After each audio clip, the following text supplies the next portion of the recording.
Olá, está no ar mais uma entrevista especial aqui no canal Empreender. Seja muito bem-vindo. Hoje vamos falar sobre a comunicação clínica como diferencial para o empreendedorismo na área da saúde. Como os profissionais dessa área devem se adequar, se comportar para práticas mais humanizadas no tratamento com os pacientes.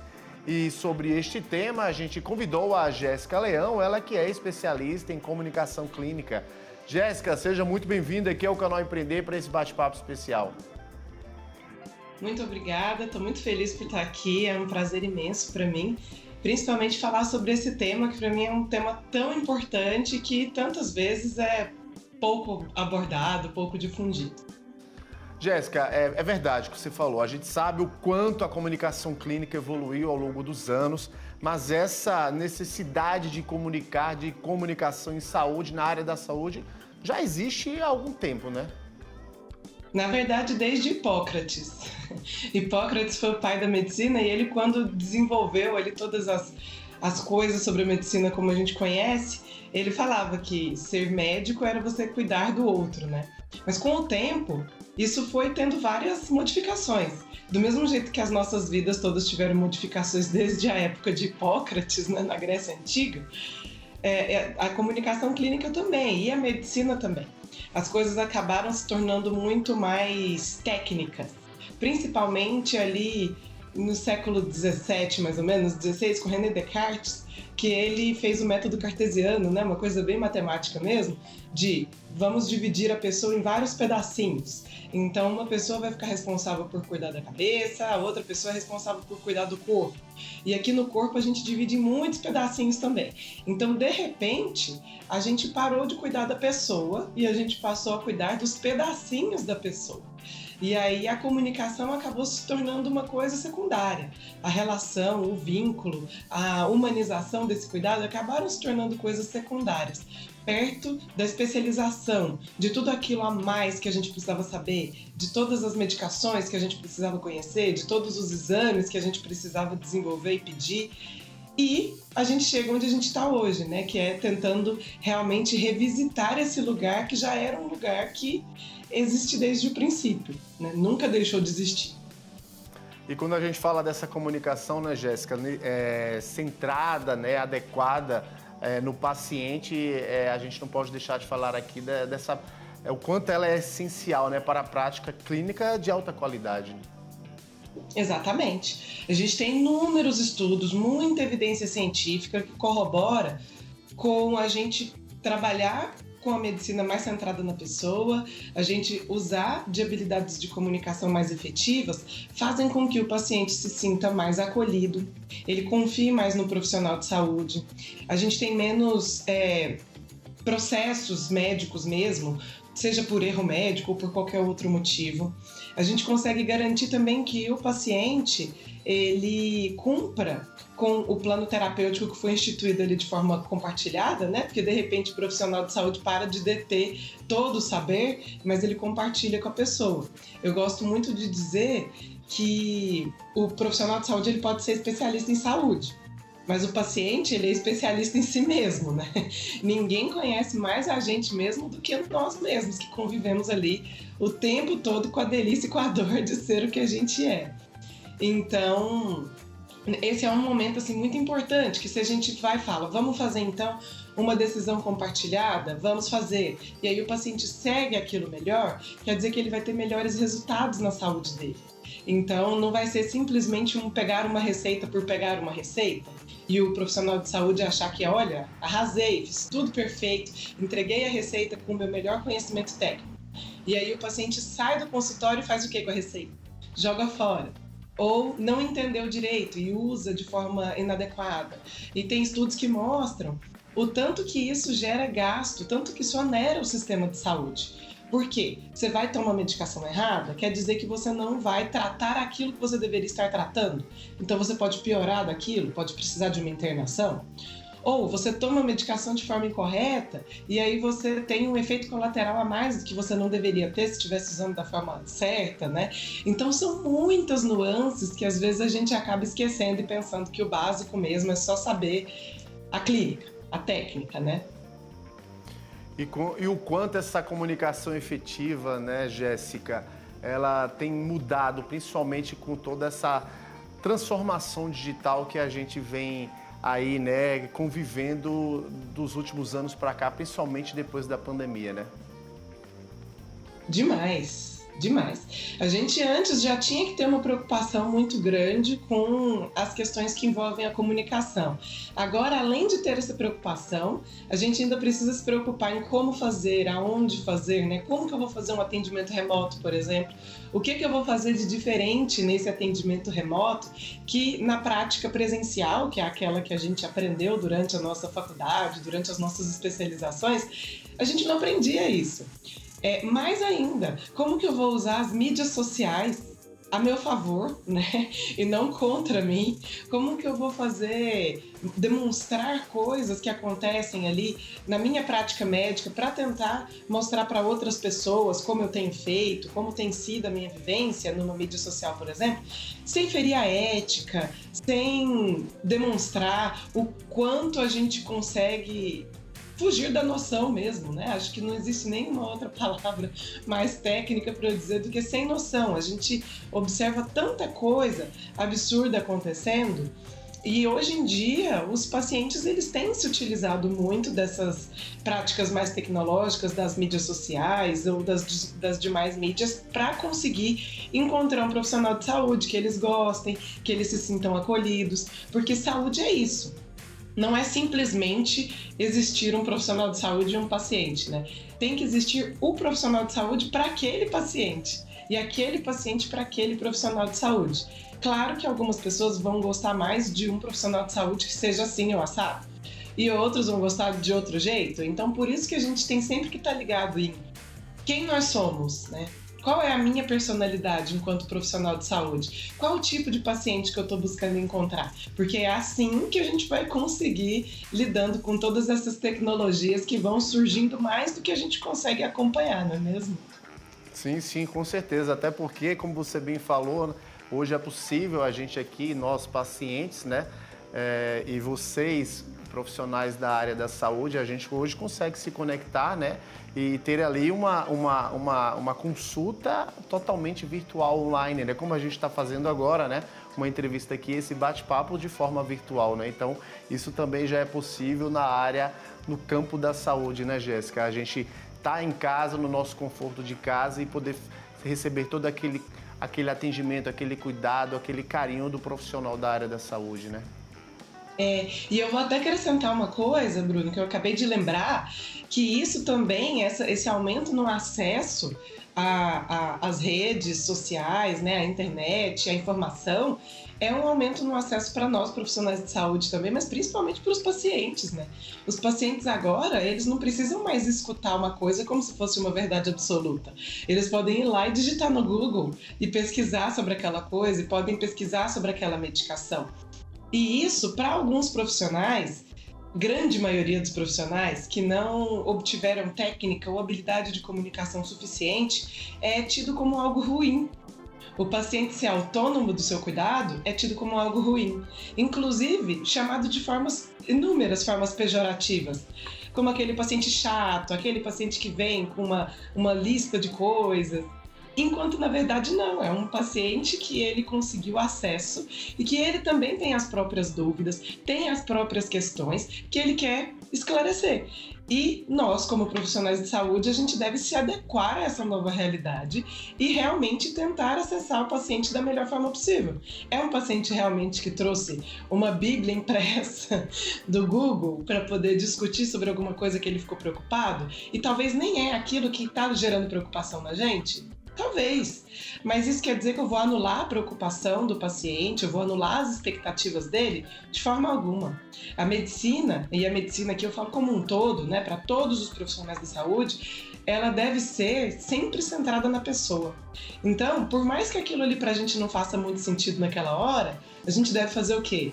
Tá bom, deixa eu escutar o que está te gerando preocupação e a partir disso a gente trabalha com isso que está te gerando preocupação e trabalha com o que está me gerando preocupação também enquanto profissional de saúde cuidando de você. Então a gente precisa aceitar que Não existe essa hierarquia, estou superior ao meu paciente. Não, a gente está jogando no mesmo jogo, né? O paciente quer ficar bem e eu quero que o paciente fique bem. Cada um com as suas técnicas vai tentar chegar nesse denominador comum. Seja o profissional da área da saúde ou o empreendedor, ele não deve se esquecer disso, né, Jéssica? Que a comunicação é uma via de mão dupla. Ouvir a outra parte é sempre fundamental. Exatamente. Empreender sempre exige que exista outra pessoa, né? É uma pessoa em contato com outra pessoa, qualquer que seja a razão para que exista esse contato. E para que esse contato seja bom, a gente precisa ter vínculo, a gente precisa estabelecer uma boa relação, porque senão vai ser ruim, né? Vão sair falando mal de mim por aí, porque eu não gostei do jeito que eu fui atendida, do jeito que eu fui recepcionada nesse lugar. Não, esse profissional de saúde gritou comigo na hora da consulta, isso é um absurdo, que é um absurdo que não é tão incomum assim.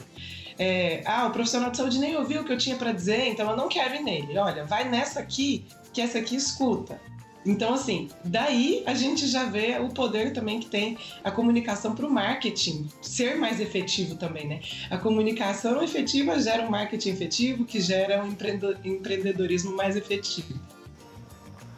Jéssica, a gente só vai fazer um rápido intervalo e na volta a gente segue falando aqui sobre a importância da comunicação efetiva nesse ambiente de negócios na área da saúde.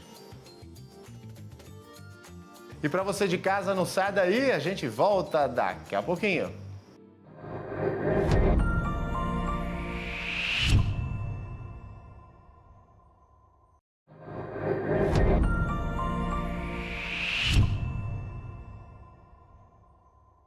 Estamos de volta com mais uma entrevista especial aqui no canal Empreender, hoje falando sobre a importância da comunicação efetiva na área da saúde. E a gente segue aqui conversando com a Jéssica Leão, ela que é especialista em comunicação clínica.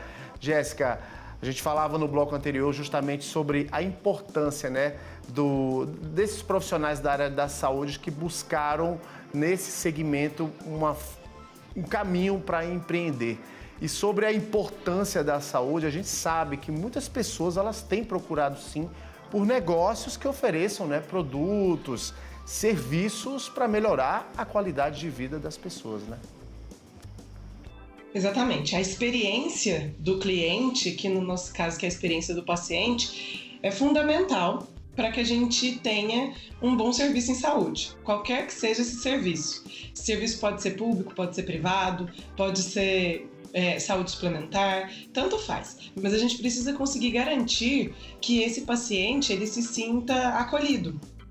E aí vem algumas questões, assim, o que é comunicação clínica, né? Então quer dizer que comunicação clínica eu preciso ser aquele profissional de saúde fofo, bonzinho, sorridente, alegre, que abrace e pegue na mão do paciente? Na verdade não tem nada a ver com isso. Isso faz parte de características da personalidade do profissional, né? Se ele for desse jeito, ok, ele vai ser assim, mas nem é todo paciente que gosta de profissional assim, não. Eu costumo ser mais fofinha, mas não costuma ser uma coisa que vai adaptar a todo mundo. Justamente isso, a comunicação clínica, ela vai dar pra gente habilidades técnicas suficientes até pra gente conseguir reconhecer qual que é o tipo de ambiente em que a gente está, qual é o contexto em que a gente está, que tipo de profissional de saúde eu preciso ser para esse momento. Que profissional de saúde é gente, que profissional de saúde precisa ir ao banheiro, precisa comer. E, inclusive, o próprio profissional de saúde, dependendo da situação em que ele se encontra, quando há muita pressão por tempo, por exemplo, pressão por atendimento, que é o que a gente chama de pressão assistencial, você precisa atender mais. Seja porque a sua agenda no SUS está lotada, seja porque o convênio exige que você atenda mais para você poder conseguir ganhar mais, ou seja porque você mesmo, como seu chefe, precisa atender mais para você poder ganhar o suficiente. Então, quanto mais essa pressão assistencial existe, mais a gente vai se esquecendo de que somos humanos também. E a relação entre profissional de saúde e pessoa nada mais é do que a relação entre duas pessoas. A gente não pode se esquecer disso. Mas a gente se esquece. E a gente se esquece que temos emoções que permeiam essas relações. Toda relação é permeada por emoção. E se a gente não aprende sobre inteligência emocional, sobre sentimentos, sobre emoções, a gente não consegue nem nomear essas emoções, quanto lá lidar com essas emoções quando elas surgirem durante o atendimento. Jéssica, no caso da comunicação efetiva, o que é que ela promove? Como estabelecê-la dentro e fora do ambiente de negócio? Essa é a pergunta de $1 milhão. É muito boa a sua pergunta, porque, olha, para a gente estabelecer comunicação efetiva, a gente precisa de ter recursos para conseguir estabelecer ela. Então, para isso, a gente precisa saber mais sobre comunicação clínica, a gente precisa entender mais sobre isso. A partir do momento que a gente entende mais sobre isso, a gente vai conseguir ter alguns fatores a nosso favor. Eu vou conseguir entender como eu reajo às situações que acontecem, ao que eu estou ouvindo, ao que eu estou presenciando. Eu vou conseguir compreender mais como a outra pessoa compreende isso também, como que ela vivencia, qual que é a experiência dela com relação a esse processo de adoecimento. E a partir disso, eu vou ter recursos de perguntar sobre, fazer mais perguntas abertas, por exemplo, do que fazer perguntas fechadas, como você está fazendo comigo. Você faz perguntas abertas para poder garantir que eu fale o máximo possível daquele assunto. Por que num cuidado em saúde, às vezes a gente simplesmente pergunta assim: você está tomando alguma medicação? Sim ou não? Você está com dor? Sim ou não? Onde é a sua dor? Braço, perna, barriga? Então a gente faz perguntas fechadas e não permite com que a pessoa fale. E a gente tem a falsa impressão de que deixar a pessoa falar livremente, ela vai falar eternamente. Aquela consulta nunca vai acabar e a gente vai ficar ali para sempre. Enquanto na verdade não é assim. O oposto é demonstrado, inclusive. No começo pode até ser que a pessoa fale um pouco mais, primeiras consultas e tal, mas depois a gente vê que a gente consegue reduzir esse tempo. Então, para estabelecer uma comunicação efetiva, eu preciso garantir que eu vou tirar a maioria dos ruídos que possam existir ali. E o ruído pode ser uma emoção, o ruído pode ser algo relacionado a uma transferência ou contra-transferência do profissional de saúde com aquela pessoa. O ruído pode ser simplesmente alguém que fica entrando na sala e interrompe, ou o computador que para de funcionar durante uma consulta virtual. A gente precisa tentar evitar todos esses ruídos. E se a gente não consegue evitar os ruídos, como que eu posso trabalhar mesmo com a existência desses ruídos, para que o meu encontro seja o mais adequado e seja o mais efetivo possível. Agora, Jéssica, você como especialista em comunicação efetiva, em comunicação clínica, você com certeza lida aí com vários casos de profissionais da área da saúde, independentemente da especialidade. Quais são os principais erros ou as principais dificuldades que esses profissionais apresentam para você durante essa consulta, durante esse feedback deles com você? Olha, são muitos os desafios, viu? Várias pessoas trazem essas questões de não conseguir lidar, às vezes, com o paciente.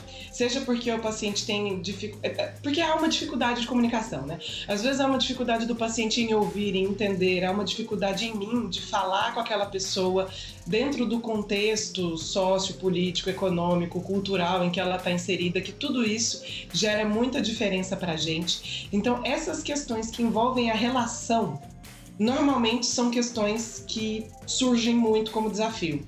Tanto que eu sou especialista em comunicação clínica, eu sou especialista em uma coisa que se chama grupos Balint, que está ali dentro da comunicação clínica. Nos grupos Balint, são grupos que os profissionais de saúde buscam se reunir para poder discutir sobre as dificuldades das relações. Então, qualquer que seja a dificuldade que envolve a relação, a gente trabalha dentro de um grupo Balint. Do mesmo jeito que existem discussões de casos clínicos, por exemplo, para poder pensar em qual que é o melhor tratamento a ser instituído para o paciente, a gente tem a discussão de caso relacional, para poder pensar qual é a melhor forma que a gente tem de se relacionar ali com essa pessoa. Essa, para mim, realmente seria um dos principais desafios. Outro desafio muito grande é que nós, enquanto profissionais de saúde, não aprendemos sobre habilidades de comunicação dentro das nossas graduações e especializações. É muito raro que exista alguma faculdade que trabalhe isso. E, para você ver o tanto que isso é grave, desde 2014, nas diretrizes curriculares nacionais, é uma coisa obrigatória de se estar na faculdade de medicina, agora falando sobre médicos especificamente. E mesmo assim, estamos em 2023, eu dou aula em faculdades e a gente não tem isso de forma tão difundida. Então as pessoas, elas chegam sem saber, começam a trabalhar sem saber o que fazer. Quando um paciente age de um jeito, quando um paciente age do outro. Quando eu falo para o paciente que ele deve tomar um comprimido de manhã e ele não entende que tem que tomar um comprimido de manhã. E eu fico repetindo sempre da mesma forma. Tome um comprimido de manhã, tome um comprimido de manhã, sem pensar que podem existir outras formas, de repente, de eu falar. Ou pior, aqueles profissionais de saúde que acham que o jeito de se comunicar é sendo agressivo, é sendo até violento nas formas de se comunicar, né? Com muita reatividade. Por exemplo, eu vou falar que você não pode mais fumar, você deve reduzir a sua carga de tabagismo.